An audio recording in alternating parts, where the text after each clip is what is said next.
When I went to school, we said that less knowledge about others leads to ignorance.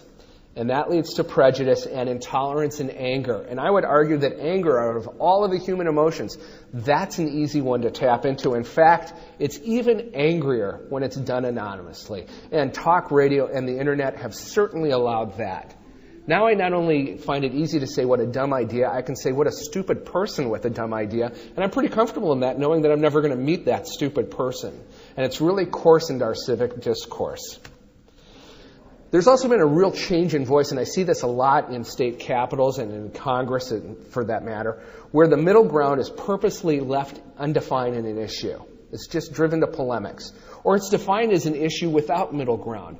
These are really good issues for politics. Forget public policy. This is great for politics. A lot of our social wedge issues fit really nicely into this one, because you can't solve gay marriage. You can't solve it, but you sure can raise a ton of money around that issue on both sides of it.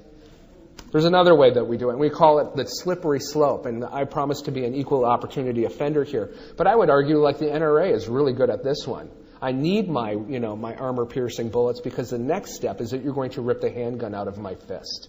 And they're very effective with that. And they're not the only ones, of course. They use tactics like this, but the fact of the matter is that just about every issue of importance right now is easily driven into polemics and polarity.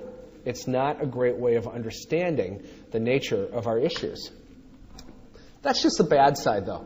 Quite frankly, the outrage industry is just a hook, because the forces that are allowing the outrage industry to exist are the same forces that can get us out of this current mix. Because right now we're in an age of tremendous excitement, recombination, transformation, and dispersion of information if we choose to turn it into information.